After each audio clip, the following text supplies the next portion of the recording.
Shalom, everybody. We're live. Hopefully, this conversation can be had between Ivory and Vocab. Just going to allow them to have a conversation and build and go from there. All right.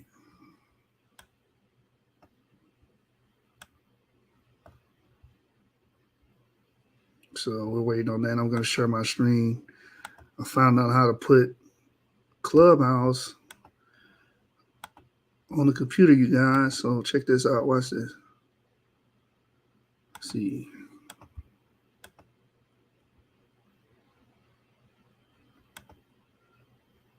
So you guys can clearly see. We're waiting on the guest of honor and allow these brothers to speak. And hopefully we'll get started here soon.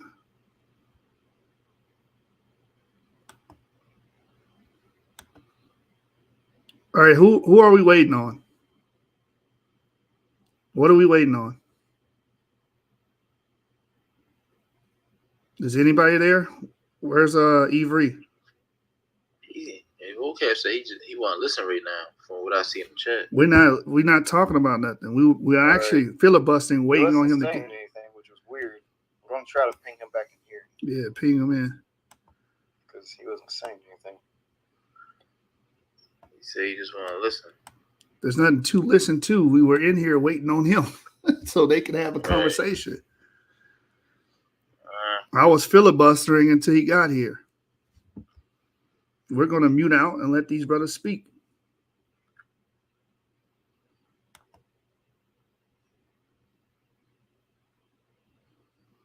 So whatever he gets up here. Hell, you shoot. I'm trying to get you some smoke, man. With who? With Judah and Fopi. Yeah, Fopi. Fopi wanted to do the 12. He wanted to do the 12 tribes chart. They'll take the Negro argument. The Negro only argument? Yeah. Okay. So what is he saying? All African Americans are Jews? Phenotypically, like they would have to look phenotypically like us. Oh, that's all right. Yeah. On the source. It's got to be on the source, though.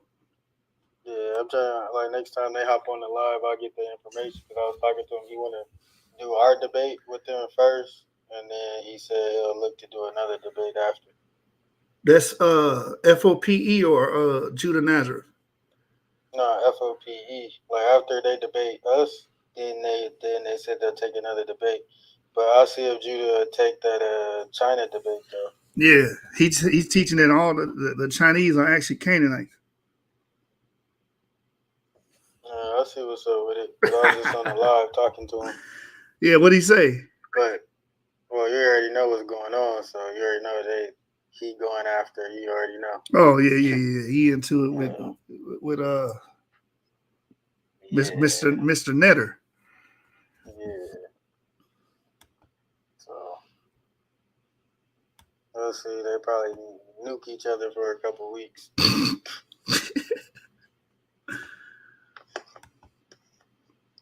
What happened? Did we lose this guy? Did we lose Vocab? Looks like it. Man, I smell some meow. Yeah, I had forgot about the side chat. He said he wanted to listen. I was like, there's nothing to listen to. We were in here filibustering so he could come in and have this dialogue with you.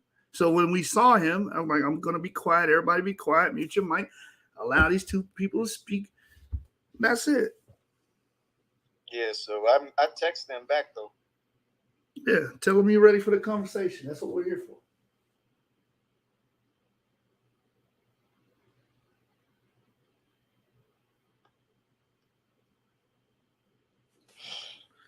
That's what we're waiting on.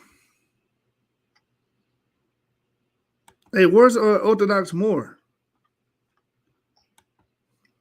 He had got off the line, but he probably pinged. Oh my God, bro. Yeah, just ping more. I'm about action. Like, I'm ready, just get it done, do what we gotta do.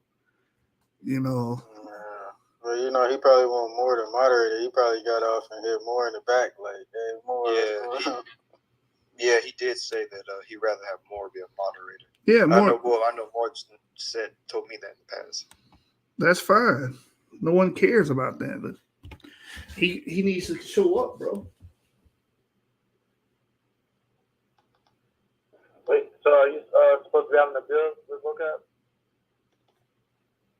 Yeah. Yeah, I was going to talk to him because I spoke to him earlier today on YouTube, on Debate Talk for You. So is he running now? That's exactly what's happening. This is the thing about these dudes, man. They want to be somewhere where they're comfortable. They want to be in a situation where it's 10 of them against him. We're not even doing that here. What we're doing is allowing these two brothers to speak, and that's it. And he doesn't even want to, have the dialogue. I mean, from what I'm reading in the chat, he was saying he wanted to listen. He said, I'm here, but wanted to listen for now. I guess he's saying he was busy. But, I mean, he could have just stated that. He could have came up and stated that. He ain't busy. He been online interviewing all day. Like, what are you doing at 11 o'clock at night? Stop it, bro. Like, people be playing, man. Well, I guess we can let everybody back up then. Since listen to what? Like, we were filibustering. I want to see what's up with them niggas running in my phone on YouTube and all that. Until nigga, I'm tired of these guys, man. I ain't gonna lie, man. They irritate me, bro.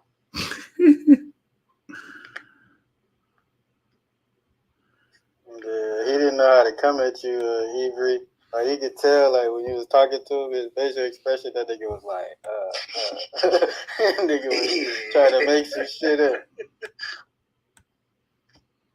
Yeah, that was a good video.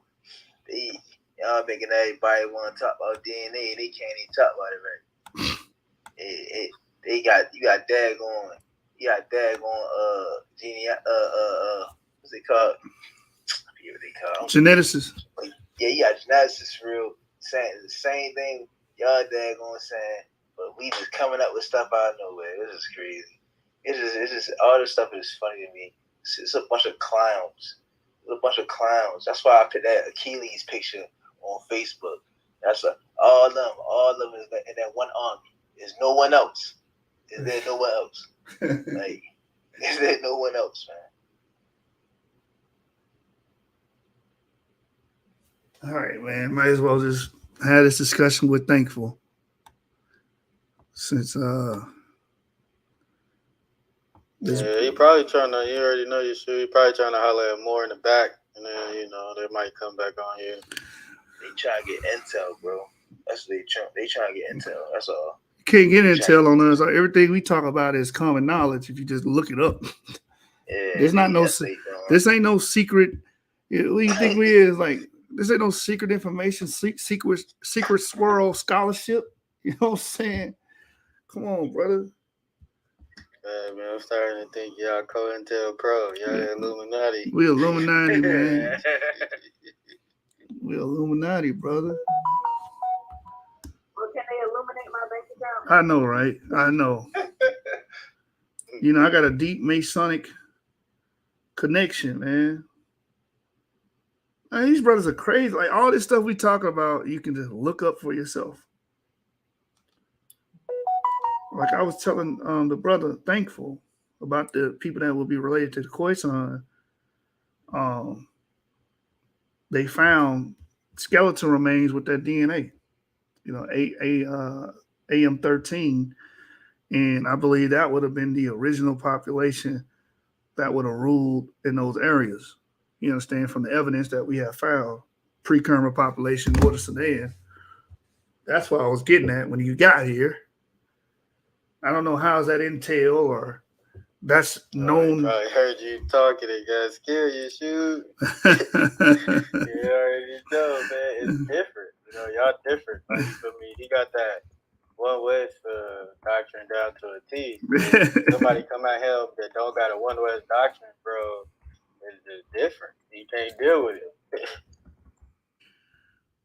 Well, I wasn't gonna be having the discussion with him. Avery was, so I don't know, man. I don't know, bro. I don't think there is no excuse for this, bro. You know, just like in the room yesterday. Man. Can I ask you a question, Yachu? Who? Blessing to the room. Hey, Shalom, who is this speaking? Tommy Black, bro. Hey, what's going on, Tommy? What's up, man? I be learning from you cats, man. So I think I seen a video with Avery where he said that Aplo is actually Japheth and not Israel. Is that true? That's absolutely true with the evidence that we have, man. Yo, man, they be okay. Let me. I'm ready for y'all to get it in. I want to hear this, bro. Waiting on that brother to show up. You know, I'm gonna be quiet. I ain't saying nothing. I'm just gonna be quiet. But Avery and Vocab not about to come in here. he act just like Esther did in the other room. How she tried to drop that little. We practiced endogamy for thousands of years. We only married in the tribe. Y'all tried to press her about why y'all got 5 different apples. All of a sudden, I'm gonna go if no one else has any questions. Answer these questions you got right now. Y'all got R, J, I, K. Since y'all was practicing endogamy, then she gonna hit the everybody converted in. Nah. We not hearing that. now your story sounding overly convenient now because we're gonna put you in a corner. oh man. I don't think. See, I think we got to touch on a few like doctrine things, saying for like, you know, what's the promises for the for the bloodline, you know, Israelites for real, and you know, like what's for the sojourner, you know. I think we might have to touch on all that stuff soon because people are not teaching this stuff, man. Like, I'm gonna be honest with you, bro. The according to Torah, man, the promises are practically the same. What you're seeing is main character syndrome, and the person in the Ashkenazi Jews, not all, but a lot of them have main character syndrome, where they can be the only bloodline children of Israel. Right. The promises are only for them, even though they go through the Torah and understand that the curses would be scattering to the four corners of the world. They're not hearing it because they have that white only doctrine, and it's right. Hilarious to see. Yeah, that's exactly what's going on for real. It's both sides doing it too. So like, this man, it is a bunch of nonsense, man. Like, I'm just tired of all these people, to be honest with you. I really am. Like, what these saying we love white people and all that. Like, I ain't got no problem with no people. I mean, like, yeah, but tell the truth, man. It ain't about race. It's about the truth, right? Right. Like, it's so hard, like, to get the truth out of people. Like, their phone will die before they say the truth. Like, it's crazy, man. Hey, bro, you from Baltimore, Maryland, so ain't you, bro? Yes, sir. Yeah, yes, sirski. You sound like you come straight off the wire, my boy. Yeah, man. Yeah. Slur everything. But well, you know, we got too many like Israelites in Baltimore, you feel me? So like it's only like a couple people rocking out like that. Everybody else probably can't. I mean, on a real tip. Hey, Yashub, I don't think he's coming back. I think it's too powerful up in here for him, bro. If he come back, we all muting out. We're gonna put everybody in the back chat, and those two brothers are gonna speak, man. All right. That's it. Like, that's all he gotta do is come back, bro. You're gonna have a civil dialogue. He don't want to do that, bro. I don't understand, man. A lot of these dudes, they be pump faking, bro. Like they'll talk all this. They'll talk this top-notch game. You understand? But when it comes time to show and prove and actually get in the ring with somebody, crickets. Yes, sir, Ski. Once they hear your position, they change their position. Like I remember Moore was saying that the dude from apologetics, I forget his name. I forget the dude name. White dude for real. He usually like debating Muslims and stuff. You talking about David Wood, Act 17 apologetics? Yeah. Once that dude for real like heard that he was it was like more for real. He backed out of it for real because they ain't know how to attack him. So you feel me? Like these people, they trying to figure out how to find out weakness for real. You feel me? But it's you can't really find no weakness for real because we ain't lying to you. Like we ain't trying to lie to you. So it's like very like it's just intimidating to them. You feel me? Like they live off of this. They live for this real. Like the urban apologist community been quiet for months now. You feel me? Especially after that spanking y'all gave Kevin G and LeBron. And man, they been real quiet. They don't even come right. You don't even see them on YouTube streets like that no more. So yeah, it's like it's real quiet out here for real. Because you could run with Gorilla Hebrew and make him look dumb on doctrine by pulling out Bible scripts to make it seem funny. But what you can't do is when you start pulling genetic information and ancient grave sites along with Bible scripts, because you can't. There's no way to move around. Like LeBron hates DNA. LeBron hates DNA. When you talk to them Hispanics in the camps, they hate DNA too. Like the urban apologists and the One West niggas, they all hate the DNA because you can't lie on it. It's information. All you can say is, "Oh, the Jews run it. I don't believe in it," and then it turns into a conspiracy marathon. Then, but that's why you can't get nobody to sit in an honest ring with a fair panel with people who are bringing out the scriptures and DNA and archaeological evidence because it's going to hang them. It's going to hang them by the neck. Both apologists and One West. Facts. And that's why nobody want to come off of their channels. They want you to come on their channel and humiliate you for real and, basically get a biased vote, and spread the rumor that they beat you, and, all that nonsense, man. They ain't even nobody worried about it. That's why I was saying, like, just, try to get some dialogues for real, some dialogues with G3 Project for real. Like, everybody else is dead. They dead. They zombies right now. Yeah, man. I'm gonna be honest. It's very few people in all the communities, whether they be urban apologists, Christian apologists, One West, and the Jewish community, that want to have an honest conversation on it. All they want to do is touch base on now that they're Igbo Jews, and then that doesn't mean all you Negroes in America are Jews and worldwide. Now that's just talking about just the Igbos in that area. I don't know. I'm seeing a very emerging phenomenon that they don't like because I forgot what his YouTube channel is, but he was a white Jew talking about the Igbo Jews, and he was like, conservative numbers said that there's over 30 million of them that possibly share the same genetic information as the Igbo Jews themselves, and if that is true information, then he said that puts Ashkenazi and Sephardi and Persian Jews as the minority of the diaspora. They don't like the way them numbers seem. The urban apologists don't like the way them numbers seem because now it's coming out that majority of the nation may actually be black, as a lot of people have been theorizing. Not saying that we have outliers and other groups that are in here that have the haplogroup and other admixtures that have the maternal DNA, but if we're going to look at haplogroup in and of itself, Nigeria and West Africa is predominantly haplogroup.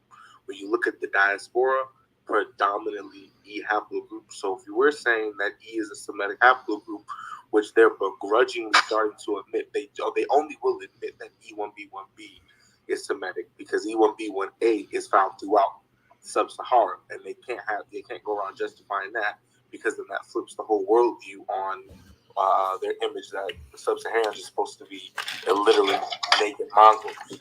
So it's just funny to see the world kind of bend and twist to try and redefine what Semitic is, while at the same time saying, well, it's not Sub-Saharans. That's exactly what's going on. they got to come up with something new now. You know, so like when I hear these different conversations, I be it kind of be sad. You feel me? Like for me, it be sad to me. You feel me? Like it really just pissed me off now because now you gotta switch your position. Like the brother Baran, it was like when he heard about the Igbo situation. You feel me? I could tell he was low key pissed off because when it came out, he said, oh, now y'all need those people to validate y'all. Now y'all need those people to validate y'all. But y'all was saying, oh, people fake Jews, and then people was like, man, nobody ever really caught the Sephardic Jews fake, bro. But like he don't want to believe that stuff, bro. Like he's the when I went back and looked at like some videos when he first started like talking about Israel and stuff. And when he got kicked out the urban apologists and stuff like that, he was banging on vocab and stuff like that. But when he the whole time he's doing this only for money. Like it's only about money. And like he gotta keep this running as long as he can for real. He gotta get all the juice out of it. And he's trying to get as much information he can to help the urban apologists for real, And it's not going his way, so he gotta bring like Godfrey Reed and other people up to help his audience for real. Because some people in his audience are starting to see like, oh snap, you feel me? Like it might actually be Israelites in America. Because I spoke to a couple of people that be on his channel, and a couple of them for real, like yeah, now I got some kind of, I think it is like, y'all could be, Israelites and stuff like that after the DNA situation came up. But Baran, for real, Baran is really like, this is like that's that finesse thing he say. That's really what he's doing. He's using Israelites for real to make them look bad and get intel and stuff like that. That's why people like Yeshu can't go on that channel no more, or like a Divine and stuff like that, because they too like, they not on a level yet, and they don't know how to deal with that type of information.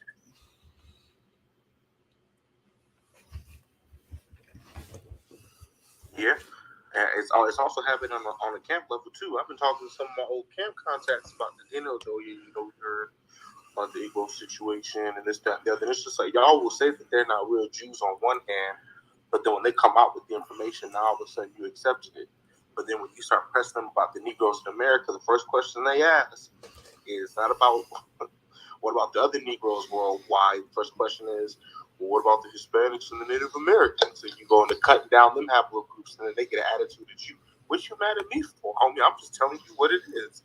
If you're not a haplogroup, then you don't descend paternally from it. And if you don't descend paternally from it, according to you, brother, you talking about they going into slavery. So now what it is, do you believe that the Igbos are Igbo Jews, or you just supply the information like a convenient Band-Aid when it fits your point? And they don't like being held into that corner. They're like, what if a Hispanic got the haplogroup? Then he cool, he descend from him paternally. But what happens, like most of them, they don't. They have I and J. So now what is it? What we doing here now? Then you get a bunch of stuttering, and then they start telling you don't have the Holy Spirit. It's just like, I mean, I guess, but you ain't never really answered my question. Right. And I remember Erie and Rue had the dude Harry Rosenberg on. He was saying like, I heard what he was saying, and man, he real slick too. You gotta watch, yo. But he was saying that the Israelis are like scared for real, because it's more than African Americans for real that's like linking themselves back to back to Israel for real. So it's like they said it's close to millions. I can't remember what he said. What did he say, Erie? Where Erie at? The Igbo Jews alone is like conservative number 30 million, but you got to remember, it's not just the Igbo Jews. You got people, right, Yoruba, Igbo, Ibio, Hausa. Then you got to remember the diaspora. Most people think most Africans were shipped to North America. Brazilians got the heaviest amount, and they got more Igbo blood. It's theorized that there's about 30 to 50% of us in North America, in the United States, that have Igbo blood in us. But when it comes to Brazil, over 60% of them have equal blood, and they have, I think, 4 times as many Negroes down in Israel alone. I was talking to them. I was talking to one of them for real. I was using Google Translation because I already know. I used to talk to this woman for real that was a Brazilian for real. She spoke Portuguese. I was teaching her how to speak English for real and all that stuff. And that's how I found out like what language they spoke and stuff back in the day. So I ended up I think a brother told me about a group for real on Facebook. It was all these Brazilian Israelites. You hear me? I was like, oh snap! So I go in that joint for real. I go on Google. I write a long message to them and translate. Got Google to translate into Portuguese, and I wrote it to them, and they started hitting me up for real. And I was like, man, I'm like, look, man, we gotta link up, man. They was talking about how the system down there crashed and everybody waking up, man. I was like, oh snap! I said, yo, this is crazy. And I was like, man, I'm gonna learn Portuguese just to talk to y'all, man, so we can share information and stuff like that. Like, I gotta learn Portuguese, bro. This thing ain't no joke, for real. People just think it's just African Americans, man. Nah, buddy. This joint goes really to the four corners of the earth. It's not a game. I'm telling you. One of the big rabbis in Israel, he estimated that there's at least 400 million Israelites worldwide. Exactly. That's exactly what he's saying. Yup. That's what he's saying. He said they scared. They scared because there's too many of them. You feel me? Yep. And he was, and some of them think that people just trying resources. Nah, but this is like, that's why I be trying to tell people, like, these Christians that be talking out the side of their butt for real, like yo, like, nah, this awakening is not just African Americans, man. Like, it's bigger than what y'all think, man. I'm telling you. And they got this other Jewish communities for real. I forget this one Jewish channel I follow, but they talk about like different people waking up for real. Like from all different regions for real. These people talk about that, and people don't know that though. Like, people just think it's just some type of thing trending right now. Nah, this is like a supernatural thing going on.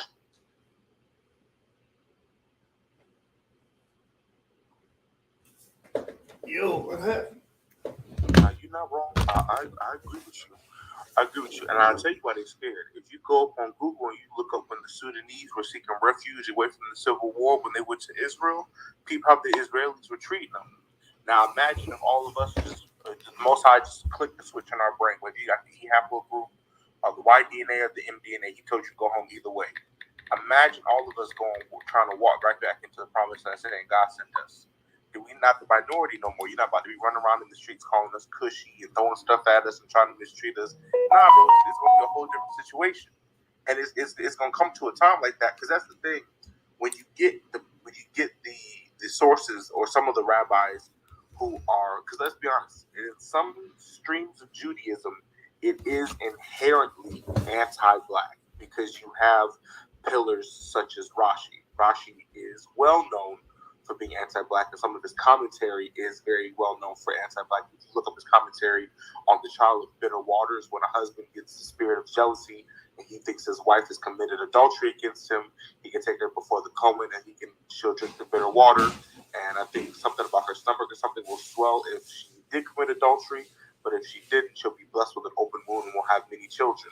If you look up Rashi's commentary, he talks about how if the children are dark-skinned, she had dark-skinned children before, the children will come out white or light-skinned. So you have rabbis who have that anti-black sentiment, and when you start asking them about their messianic age, and you point out what about Zephaniah 3 when it talks about beyond the rivers of Ethiopia, they'll admit begrudgingly to the Limba and Beth Israel and Ethiopia. But you start moving that compass west towards West Africa, you will not get an answer from them. And if you do get an answer from them, it's probably going to be a no. It's very likely it's going to be a no on that type of situation, because if you admit that West Africans are Jews, or there are Jews in West Africa, you have to open up the door for there being Jews on the entire, the Western Hemisphere? Yeah, on the Western Hemisphere of the globe. And that's something they're one, afraid to do, two, not ready to do, and it'll never really be a time when they're ready to do it. That door's gonna get kicked down eventually, because it's gonna be some niggas that's ready to go home, whether they speak English, Spanish, Portuguese, or something in between. There's gonna be folks that are ready to go home. They've been playing with the other Jews of color like it's nothing. The Kaifeng Jews, the Kojin Jews. They've been making them run through the hoops. Niggas not playing that. Niggas is ready to get back into the synagogues and start coming back to their God. And they're not gonna let that result become in full force. All right. And that's why I ain't never think about it until he brought it up for real, that they was scared. I was like, dang. And I ain't never think about it just now. Like, oh man, we could ransack that joint. Yeah, like that. We could like easily take it easily. Man, they had bombers first, bro. they straight hopping the F1, whatever that drink called, straight bombers. It's team video.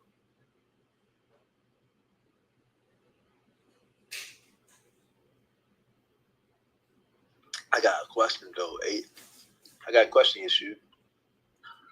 So look, if the Ashkenaz used to if they use the women, right? The women that you could only trace at first when they first started off, right? After captivity and all that, right? If they only used the women DNA, to claim jewelry, right? How did they start claiming it through Jaden?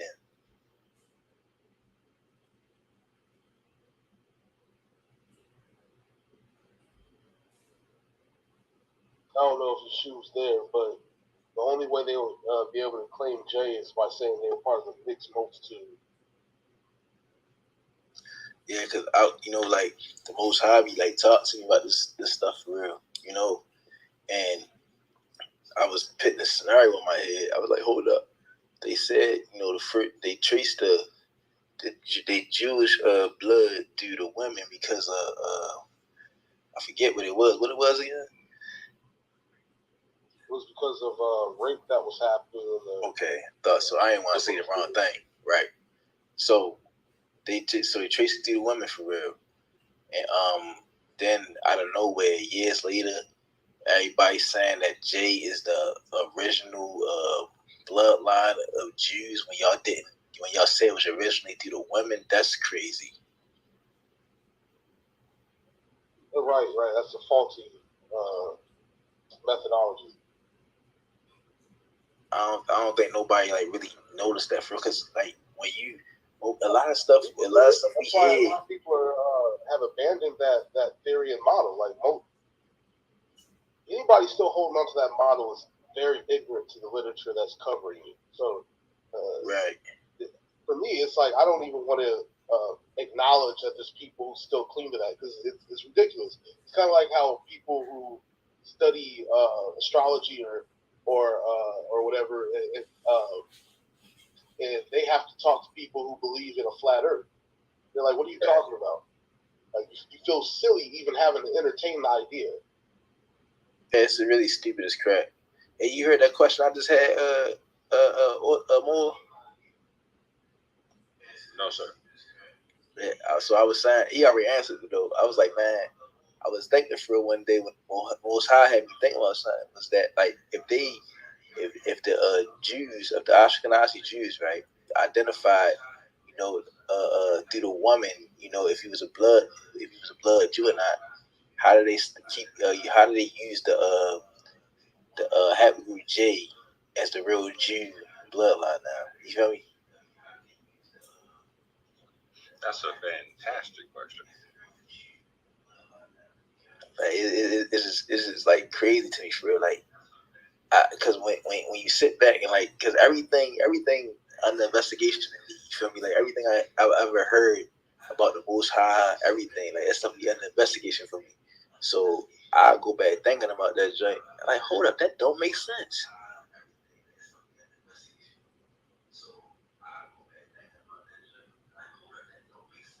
And I'm gonna ask somebody else that. I'm gonna ask the Christian that question. I want to know what they're gonna say for real, because I ask some tough questions, man. That's why I can't be in church, man. They be like, you gotta get out.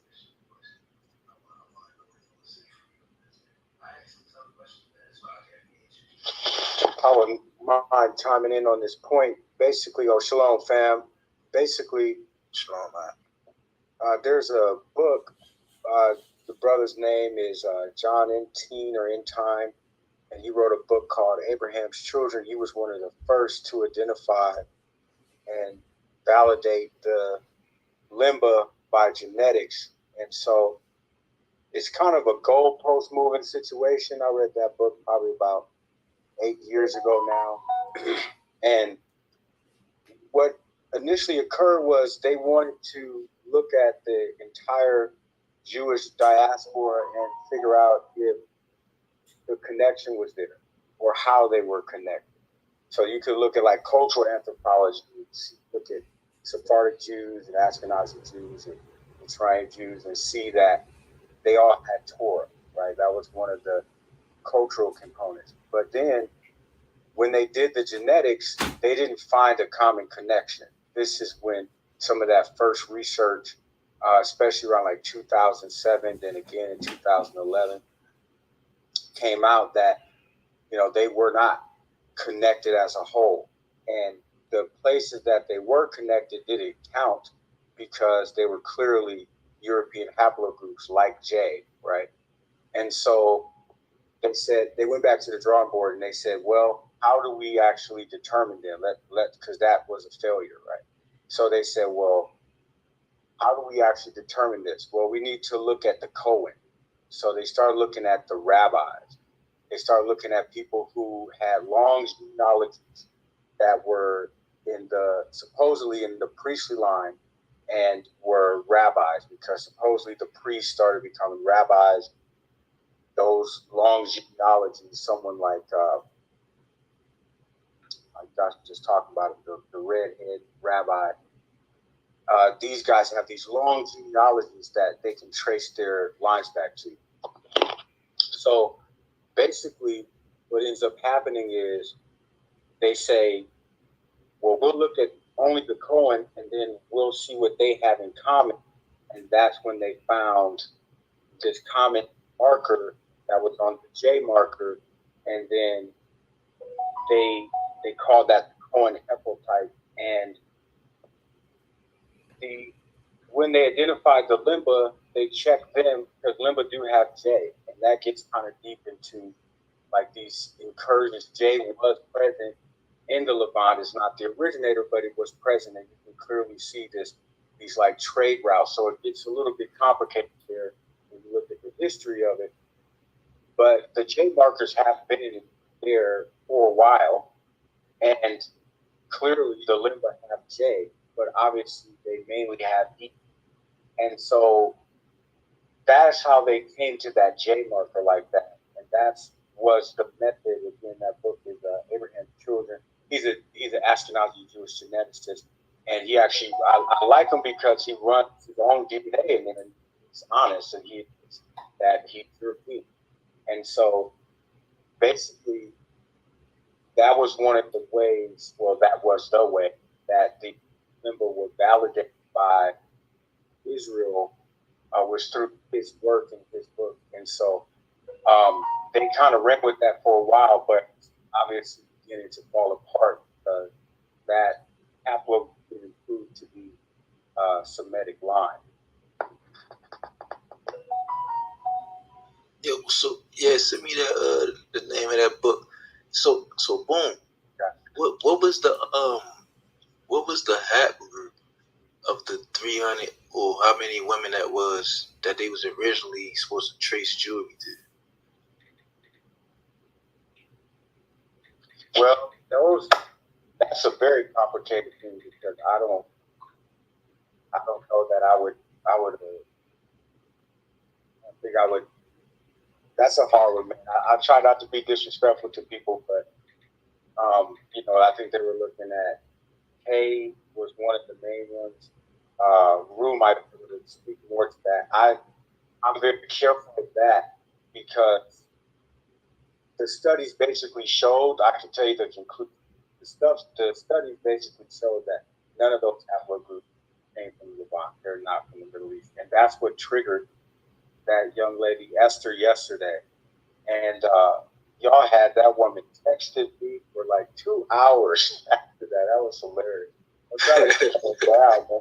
So she can see that I understand I'm a Messianic Jew, but I've been doing this my whole life. So, like I said, I taught Hebrew. And both her and Antonio started texting me because they could pick up on the words that I was using that clearly indicate that I had a certain type of rabbinical knowledge. So they started texting back and forth with me.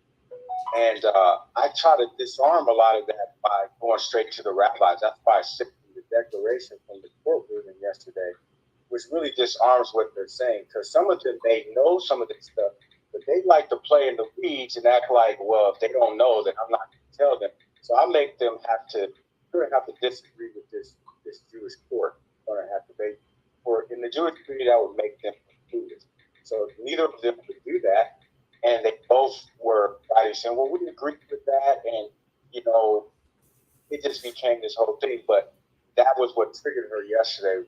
And it's let her know that she was not probably by genetics, But I think they get triggered because they think that we're saying that their conversions are legitimate, and I'm not asserting that at all. That's why I'm very careful, because I'm not trying to say that I believe they have a right to convert. That doesn't mean that she converted. It doesn't mean that somebody converted in the past 300 years in their family. It just means that somewhere along the lines, obviously, some Israelite, or sadly, maybe even some European male who converted, became a Jew, then married one of their mothers along that line. And so, but it doesn't mean that they didn't suffer. It doesn't mean that they were not persons. Like she said, she could trace her family line to be like, forced into fighting in the Colosseum in Rome, like slaves. Like I get that. Like that's a very real thing, and I don't want to take that from anybody. But the synopsis is that the Ashkenazi Jewish women do not trace back to the Bible. That's something that they do not want to talk about, but it's reality. I'll send you that. Okay. All right, cool. Y'all ever seen that Stephen Pigeon like how we say 12 tribes are where they at?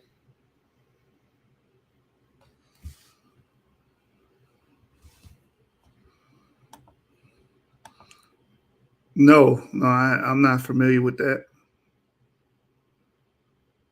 I think you should check that joint out for real. I mean, it's kind of crazy to me for real. Everything he was saying. Matter of fact, I'm gonna send it to you now. I'm saying that lady we were dealing with the other day. I got a lot of racist energy from her. A lot of racist vibes. Yeah. Eurocentricity. You talking about Esther? Yeah, I think that's Claire. I dealt with her in the past. What she does is she gets in the room, she tries to impose her will and say, "Listen, I'm the teacher. You listen. You. If you have any questions about it, talk to me."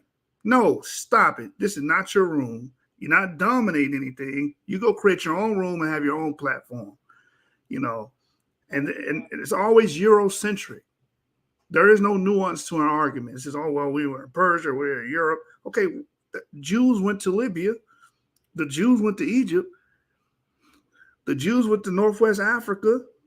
And the Jews found their way below the Sahel. Not just Europe.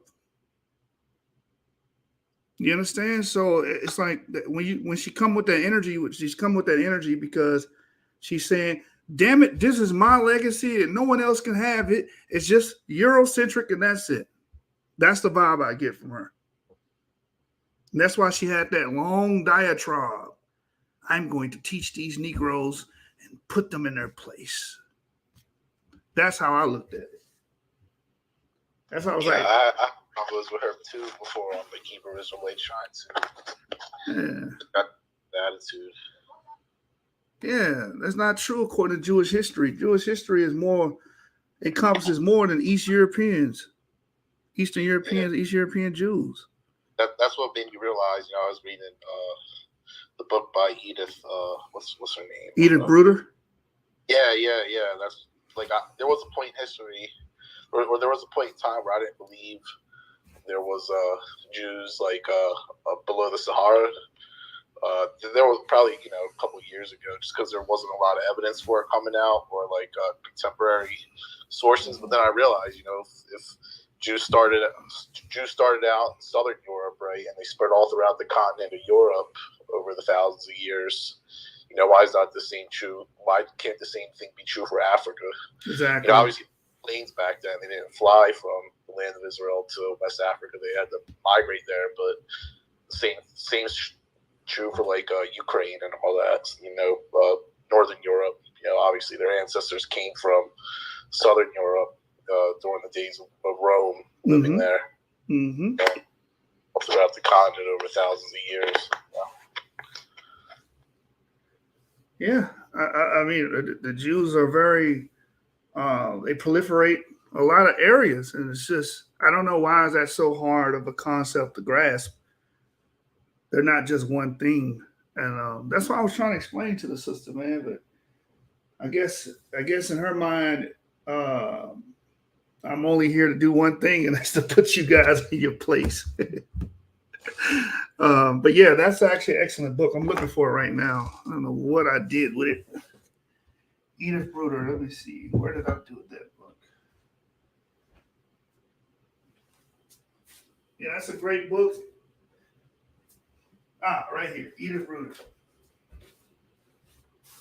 So yeah, if you go to this book, I read this for my YouTube channel as well. I think it's around page 103. It talks about an unbroken chain of Jews. And if you're not going to read this book in its entirety, at least look at chapter 8, which is the historical narratives of a Jewish presence in sub-Saharan Africa. It's a very good chapter, and it deals with a lot of the Arabic records and attestation of Jews. Let me see if I can find the page here where she talks about an unbroken chain. Let's see. Right here. So page 107, it says, there's evidence for the presence of Jews from ancient times in Jejeret, in Tozir, Nahwasa, and Matmata, on the border between Tunisia and Tripolitania. Gadamis accommodated an ancient Jewish community whose existence is referred to in rabbinic texts. In Djebel Nafusa, vestiges of a Jewish quarter were discovered in the city of Sharus, which was crossed by the Tripoli Sudan caravan trail. According to al-Bakri in the 11th century in Dejado, the starting point of the trail to Canaan via the Fasan. If you guys don't know what Canaan is pretty much Central Africa. It says there lived a large population of Jews. Another piece of information is provided by Benjamin of Tudela, who left us a few lines dating from around 1173 about their caravan journeys to Black Africa. It is a 12-day journey from Aswan to Halawan, where there are some 300 Jews. From there, they traveled for 50 days by caravan through the great desert called Sahara to the city of Zavala called Havilah in the scriptures into the land of Ghana. This land is located on the western side of Kush, which is called Al-Hasba. So he makes note of Jews in the Sahara stretching all the way to the land of Ghana. And then she goes on to write, all this plausibly suggests an uninterrupted chain of Jewish colonies up to the border of the Sahara, scattered from the Atlantic Ocean to the Libyan desert, whose economic life and longevity depended at least in part on the trans-Saharan trade. One can suppose that the Jews of Saharan caravans who traveled down towards Senegal and Niger were certain to meet communities of co-religionists. So she's saying an uninterrupted chain of Jewish colonies up to the border of Sahara, They were crisscrossing the Sahara doing trade. And then when these Jewish merchants came down, they were bound to meet their co-religionists, meaning other Jews, in Senegal and in the Niger. It says, which enabled them to endure the insecurity of their travels and separation from their traditions. So, yeah, this is a good book. If anybody purchases this book, this is The Black Jews of Africa, History, Religion, Identity by Edith Bruder, and that was page 107. Yeah, you can probably get this book for $20. And like I said, you know, I usually read and finish my books, but if you guys don't feel like reading this entire book, at least look at chapter 8, which is the historical narratives of a Jewish presence in sub-Saharan Africa. Yeah, you can pick this book up on Amazon. Great read. I actually covered this entire book on my channel live. So if anybody wants to go to my channel, Genesis 49ers, look at my playlist, and you can actually read along with me if you grab this book. So it's like many historical writings like this.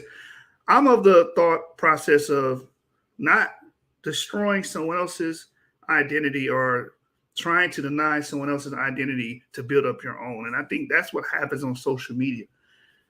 You have Black Hebrew Israelites attacking European Jews, Ashkenazis, Sephardi, Mizrahi, and trying to eliminate them so they can verify their own status. You don't have to do that. They have culture, they have history, they have the records to prove that they themselves descend from Jews, right? Two things can be true. They don't have to diametrically oppose each other. But a lot of people have the phenotype problem. They look at people that are European, with the European cast or European morphology, you know, loose curl pattern or stringy hair, as you say, whiter skin, whiter complexion. They say, oh, no, they can't be Jews. And then the opposite is true with the Europeans. It's like, oh, well, they look at your morphology. They look at the skin gradation of color. They look at how big your nose is. If you have an African cast, African morphology, say there's no way you can be a Jew because we know Jews to be white. That's the beauty of the Limba tribe, because the Limba tribe are so-called sub-Saharan African in morphology, but they have the same exact markers. If you look up the Limba Revisited, somebody could pin that in the chat so people can grab that article. There's an article, The Limba Origins Revisited, tracing the ancestry of the Y chromosomes in South African and Zimbabwean Limba. And if you look at the DNA chart there, it shows you what haplogroups that they have in common with Jews. They have EM35 amongst the Limba. They also have JM172 amongst the Limba. Surprisingly, they have KM9 amongst the Limba and LM11, right? They even have R markers amongst the Limba. They have RM207 amongst the Limba. RSRY10831 is amongst the Limba as well, which we do find amongst Jews. So these markers, they share markers, JM267 amongst the Limba and the Rimba, JP58. A lot of you guys should be familiar with JP58. That's the CMH co-model haplotype. It's amongst the Limba. As you well know, that's amongst the Jews. JM12 is amongst the Limba as well as the Jews. But these people, when you look up the Limba, you look up the Rimba, if you look at these people that are in sub-Saharan Africa present day time, these people have the African morphology and caste. What does this prove? This proves that you cannot judge someone's ancestry solely based on how they look. Like I always use the same example. If any man in this room today was to move to East Asia and have children with an East Asian woman, your children are going to have the East Asian caste and morphology. Let's say it's a Japanese woman. Your children are going to have the Japanese caste and morphology. They're going to look like the local Japanese. And as they continue to do that, pick up the autosomes and mix with the locals and the autochthonous people of Japan, each generation is going to look more and more like the locals. So fast forward 1,000 years. After 1,000 years, you introgress into Japan, you have those children. Those children are going to completely look like the locals. Your descendants are going to look like the locals. But guess what? They're going to carry your sex chromosomes. Those are your descendants no matter how they look. And this is the enigma that we deal with today. We have several people that are related paternally and some maternally that don't look like each other. And we can even drop the argument on Jews. We have this issue with Africans, period. You have people that look at North Africans as if, oh, we have nothing to do with them. But those North Africans are related to sub-Saharan Africans. They're related paternally. Oh, the North Africans are Arabs. Yeah, but North Africans are dominated primarily by haplogroup E1B1B. Sub-Saharan Africa is dominated primarily by haplogroup E1B1A. These are brother clades. They descend from the same ancestral clade, same group of ancient men. This is why we should erode the arguments about phenotypes and going off of morphology and caste and go more off of ancestry and genetics. So I'll land there. If anybody else wants to join in on that or chime in on that, give your commentary, agree, disagree, let me know. I just wanted to say you were right about the girl because she started texting me, and she was agreeing. Well, I'm not saying she ever disagreed with the Beit-Din ruling, but she did try to, like you say, that colorism, and I was checking her on it. I got all the text. I can show you. And she starts to kind of move towards, well, we accept that, but we were not black to begin with and this. And so I just started correcting that. And what I realized is that a lot of people don't just have the basic understanding of genetics. They don't understand the three major types of DNA. And then I think one that's emerging when I was in college, you almost hear this contradictory information. They'll say, well, your genes don't change in your lifetime, and then they teach you about epigenetics. So now epigenetics is kind of really emerging as this fourth field that is really influential on our DNA. And so when you take into account those four aspects of DNA, and most people just haven't studied that, in her mind, that's what I was explaining to her, the difference between real, phenotype expression, and then explaining to her the fact that you're dealing with autosomal DNA, which can change. It can change in your lifetime. It could also change just by breeding. And so she really, when I would say those things to her, I would give it to her. She really did concede some of the points, but she definitely tried the colorism thing, and at the same time, that's double speak when you try to say, well, we have Jews. That's how she started. We have Jews of every color. But then, like you said, you could also catch this hint of racism. It's almost like, well, but we didn't start off that way. Everybody, of course, started off looking like me is what the implication is. And so I do my best as long as people aren't being, going to the common, and I don't mind helping to correct people on both sides, right? Because you see the same thing from Black Hebrew Israelites. It's like, it's a really naive perspective to think that you can look at someone and like determine their paternal or their maternal lineage.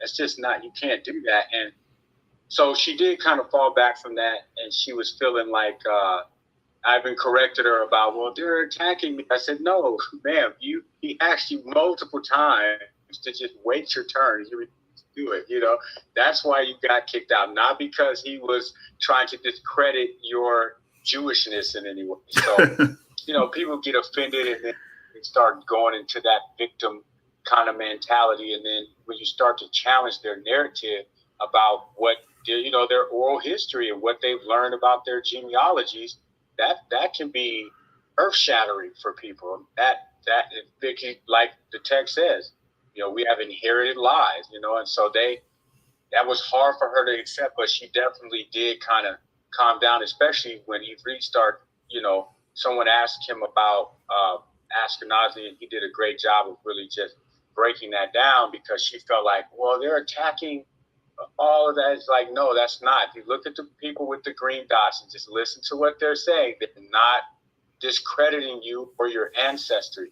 And she did calm down after that. I will give her that. But she definitely, just like a lot of black people, she has this idea that everybody, Jews started off white, but of course there are black Jews, and you have, you know, proverbial black Jews are like, well, we started off black, but we were obviously the white people changed too. And I think that when you look at the Limba, that was one of my first assertions too, even though they were confirmed through the J with the Cohen haplotype. When you look at all those E markers and then you look at the phenotype of the people, they look like the other Bantu people visually. And I think I was just referring to that book, Abraham's Children by John Entine, where he was the first one to confirm the Limba genetically. He's an Ashkenazi Jewish geneticist. And basically what I gathered from that from the very beginning is, which he also confirms, is that they actually have the highest rate of that Cohen haplotype. So because of that, there is, if anybody has a claim to what that phenotype would be, then the Limba would, to me, it would have to be the people with the highest amount of this haplotype that one is even asserting is the Cohen haplotype, even though I do have my issues with the way that data was compiled.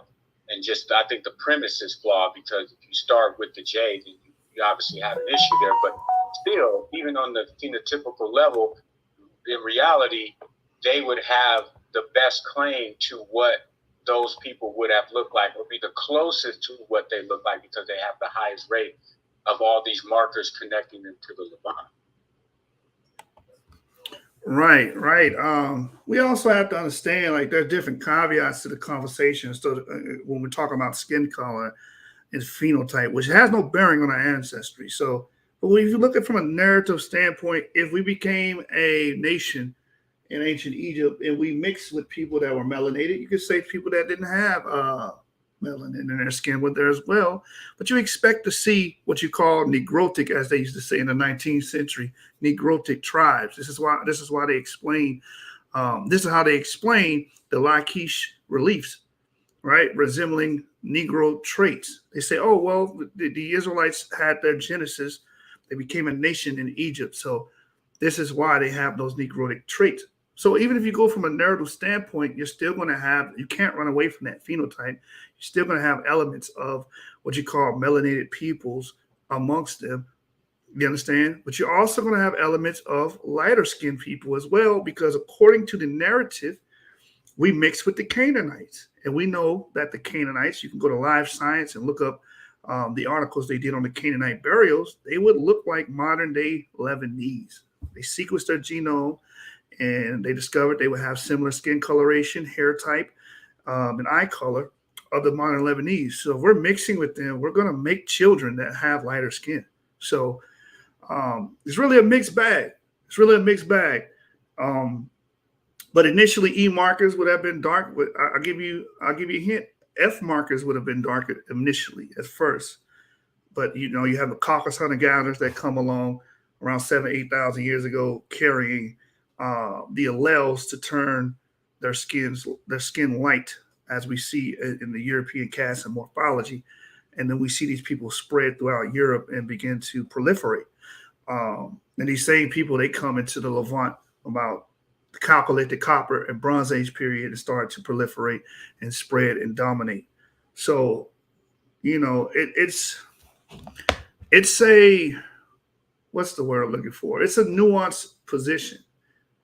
Yeah, you have the dark skin traits initially, but then you start seeing the light skin traits starting to mix into the Israelite gene pool as well. It's not really what we fall into is the black and white fallacy, where we try to pick a side and say it's got to be one thing or the other. But initially, it's kind of hard to determine that because of our history of mixing, right? There's even a Mishnaic tradition that calls Joseph Germani. When they call him Germani, what are they calling him? They're calling him white. Now, does that mean that Joseph was indeed white? No, it doesn't. But that's a tradition that's held in the Mishnah. So what we have to do is get over this phenotype battle.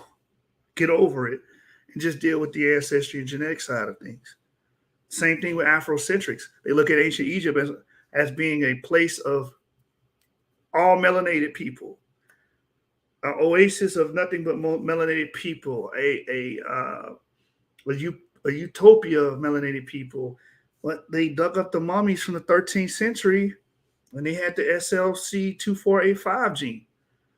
They were most likely light-skinned peoples. Those individuals. You said what? That's why people mad at us. They mad at us because we got a more nuanced view on things. We're objective. They having heart attacks over this, man. Real tough. Yeah. Yeah. And then you have to think about it. Like Paul said, he said, we look through a glass darkly. So when we're looking at the past, we're stringing together evidence to try to see what happened during those times. But, we don't have a time machine or a crystal ball to see it ourselves. So we have to rely on the empirical data and the methodology to come to our conclusion. So I'm going to land there. If anybody want to talk about that, agree, disagree, just let me know.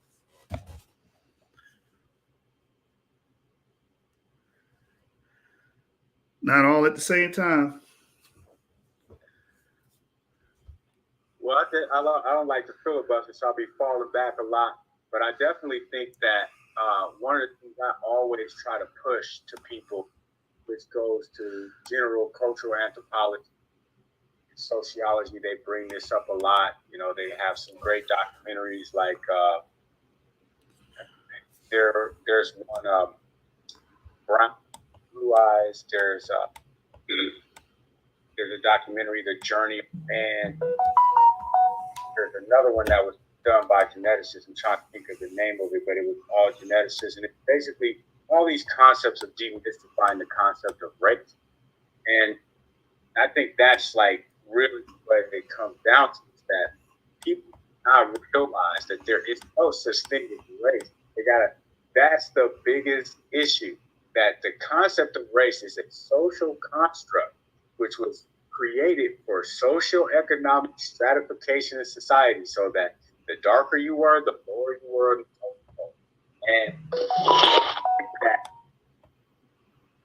with our people, and I meant to say that yesterday, but there were so many people in that conversation, I just didn't want to keep jumping in. There were so many people that wanted to speak. But when we talk about debunking Black Hebrew Israelites, that's part of the issue. So, right, in critical thinking, I learned that, we have these logical fallacies. And when you have to be able to list your biases before a debate and admit what your biases may be, so that you can be as objective as possible, but no one can ever be fully objective. And so in the very phrasing of Black Hebrew Israelites, there's a major issue, because first you will have to identify a people who are Black. And that's the problem, because that was pseudoscience from the beginning. If you try to do that, then you're basically saying you go to the Philippines, you can go to Malaysia, you can go to India, you can go to Australia, and you can find people that some populations are darker than the vast majority of Africa. Are they Black people, right? And that's the issue right there, is that those are different people groups, different haplogroups on the paternal and the maternal side. They may phenotypically look like a person from the Congo, but in reality, that is a different group of people. And once you start with the flawed premise, I don't care how great the math looks, if the math started at 2 + 2 = 5, then the entire hypothesis is flawed. If your initial premise is flawed, then the entire hypothesis is flawed. And so that's the problem, is there's an issue with starting with a flawed premise that there was ever a such thing as a black person when that was really something that was created by racist people to control another group of people who have brown skin.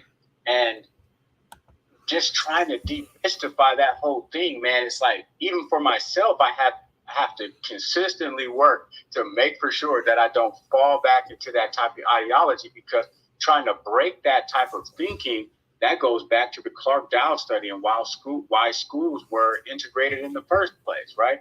That you can't, even raising a child, you can take a child as early as 4 or 5 years old, and they already have these ideas about race and what is superior and what is inferior. And it doesn't just include the so-called white group of people. It includes African Americans.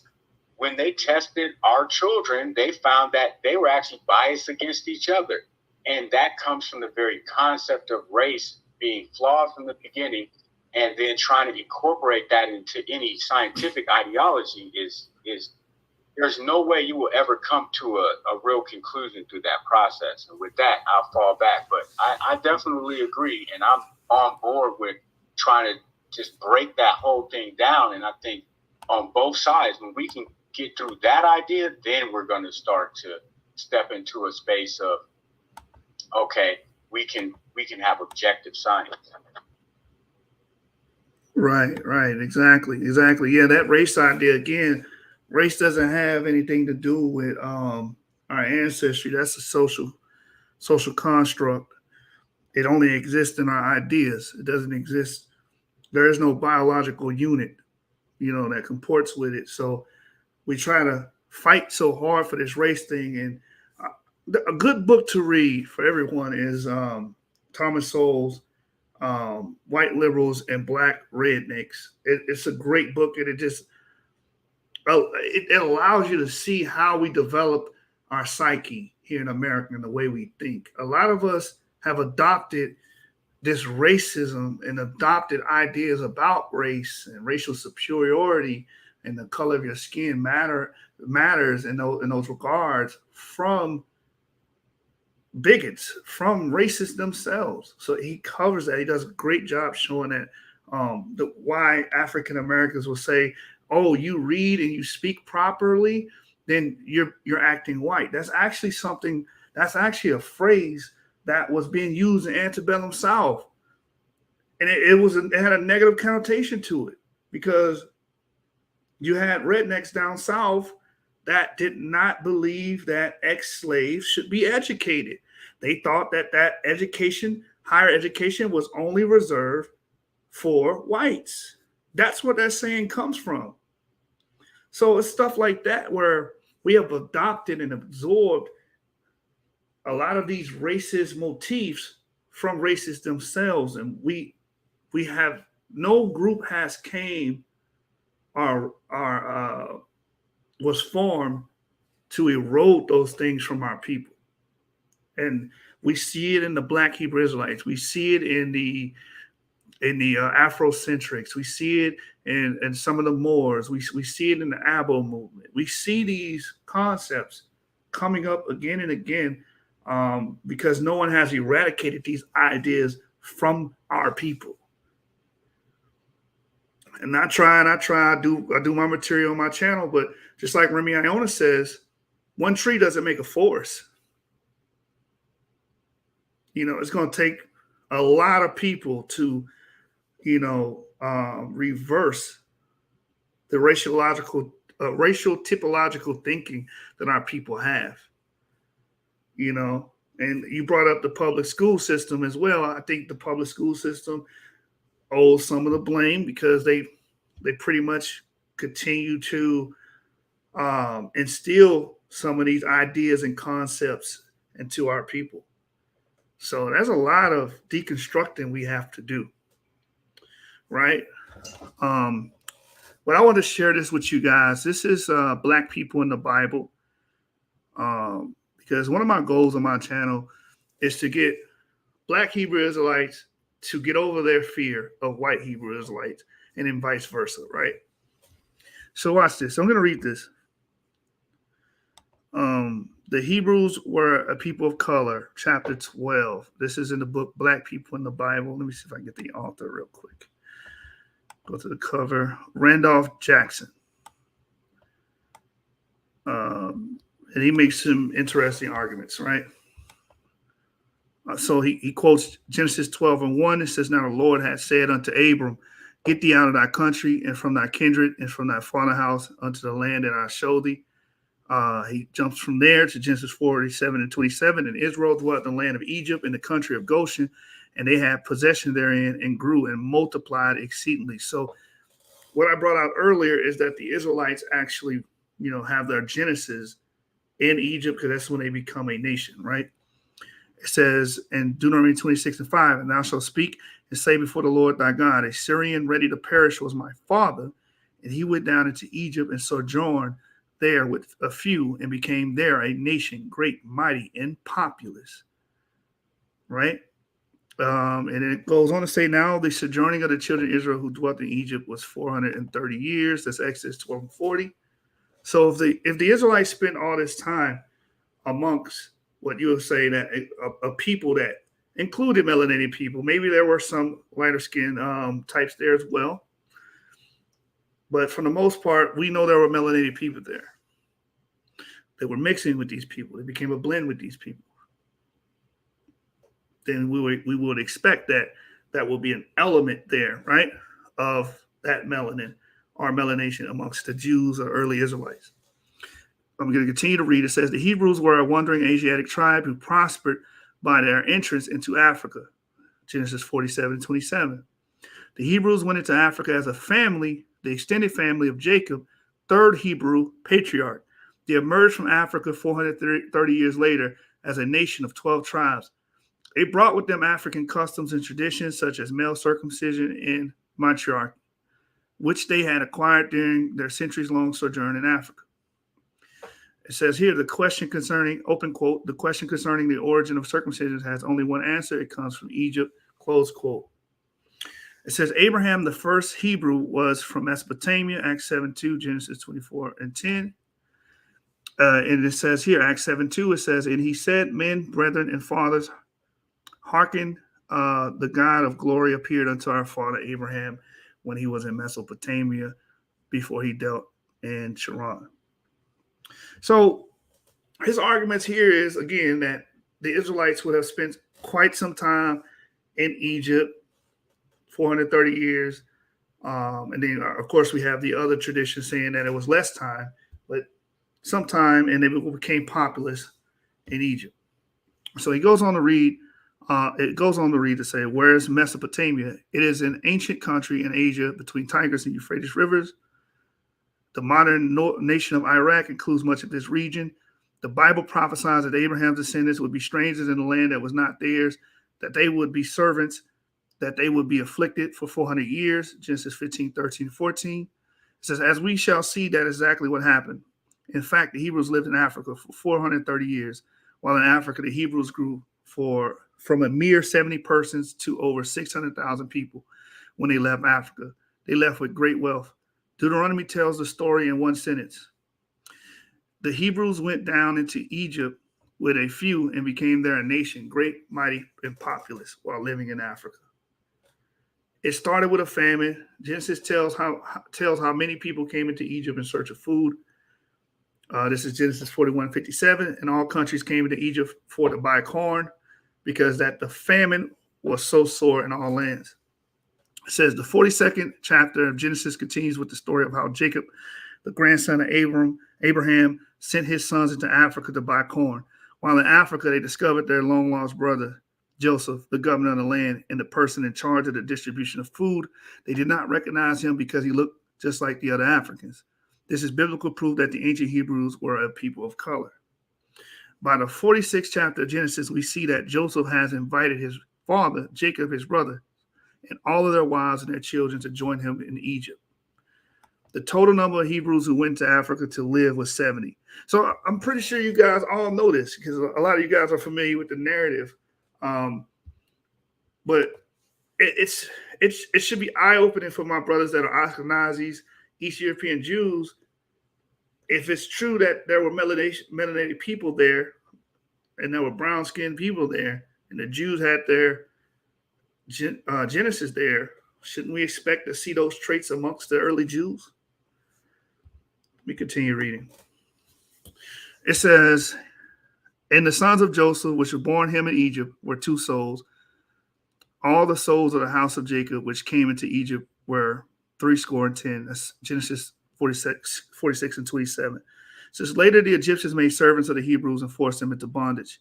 This was in accordance with the biblical prophecy made to Abraham many years earlier.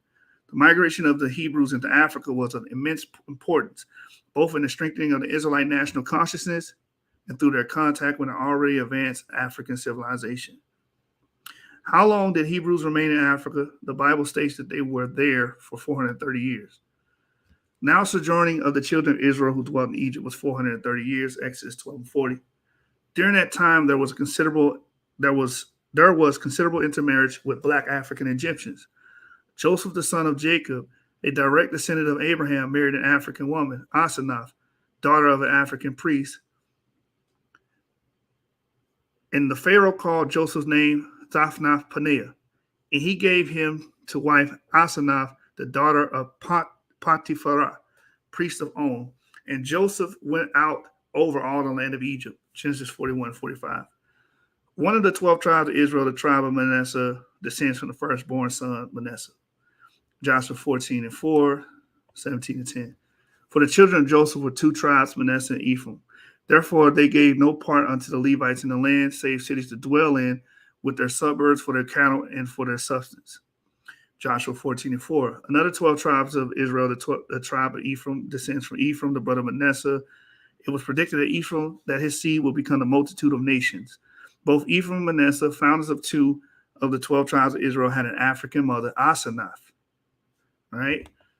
So at the time of Abraham's wandering descendants, the Hebrews in Africa started in their trip out of Africa 430 years after they entered. They had increased from 70 Asiatic refugees to 600,000 men of mixed blood. And the children of Israel journeyed from Ramesses to Succoth, about 600,000 on foot that were men besides children. And a mixed multitude went up also with them, and flocks and herds, even very much cattle. That's Exodus 12:37 and 38. The former wandering Asiatic tribe was now a wandering Afro-Asiatic tribe. So that's the chapter on that. So I just wanted to share that with you guys. Hey, shout out LP. LP, join the clubhouse. Join the clubhouse, brother. Now, I just wanted to share that book, man, because are we really putting emphasis on the narrative? Are we really putting emphasis on the narrative? So when we study and we bring our arguments, we try to put emphasis on the narrative. And the narrative is showing us that the early Hebrews would have been a blend. They would have had those features. They would have had melanation in their skin. They would have had those things if you're just following the narrative. So to my Ashkenazi brothers, my Mizrahi brothers, my Sephardi brothers, are we really putting the narrative in perspective? I land my plane there. Does anybody agree, disagree, want to talk about it? Let me know. All right, LP. Good night, brother. Good night, brother.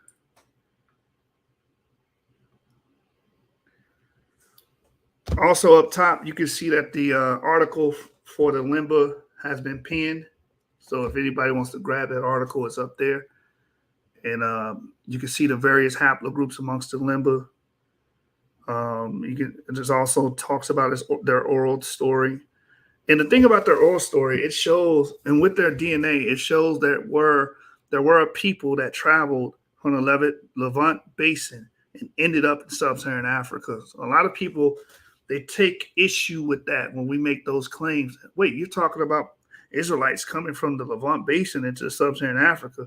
Well, actually, we do have a group known as the Limba that actually proved that to be true. We also have the Tobo people in Central Africa that proved that to be true. Less than 3,000 years ago, there was a migration that came from Eurasia, that came from the Levantine corridor that brought these different peoples into Central Africa, into East Africa, right? All right. If no one has anything they want to interact with, go any further, we can shut the room down. I just wanted to put out there, I found one of my college papers that I wrote about that one video I was saying. The name didn't come right up, but it's called Race, the Power of Illusion. It's a bunch of geneticists just dispelling that whole myth of race, power of illusion. So I was looking on YouTube, and you can't find it. Just type that in, and I don't know if every part of it is there, but it was dynamic.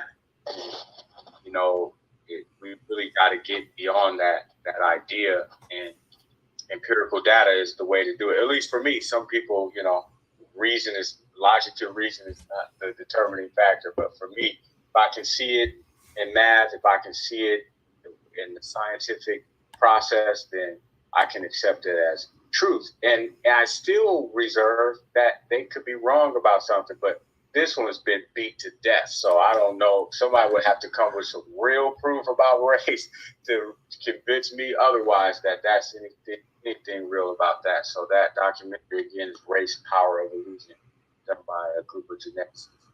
Shalom, man. I appreciate all your work, Yeshua, man. You really putting in that work. I tend to fall back because I've been in it for so long. And a lot of these arguments, man, I was having these arguments at like 15 years old with people. So to watch the conversation start to elevate now is really good. And I don't really get into a lot like what people are online are calling debates, you know, academically, though, that would not qualify, you know. And so I'm glad to see you bringing a more scholastic approach to the debate scene and things like that. And yeah, I took debate in school and everything too. So I'm starting to get to that point that I'm willing to jump in the ring if it ever comes down to it. But some of this stuff, it's not debates. It's just a bunch of people yelling at each other and calling each other names. So I'm glad to see what you're doing, man. I'm with the program, man. Shalom, everybody. Shalom, brother. We appreciate you, brother. We need more. We need more brothers with your mental prowess. All right, somebody shut the room down for me. One of the mods, Rue or Shari, if you're there, shut the room down. I got you. All right, we out, y'all.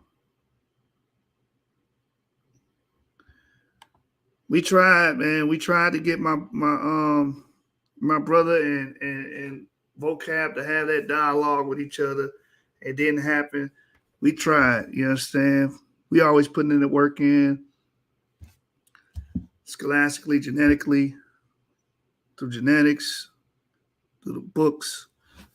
But we'll be back tomorrow. Stay tuned. I might finish that book, Ashkenazic Jews and Biblical Israelites. We may finish that tomorrow. So y'all stay on the lookout for that, man. Peace. 7 candlesticks up. And I've been telling y'all, it ain't a bait. It's a stick up. Gang.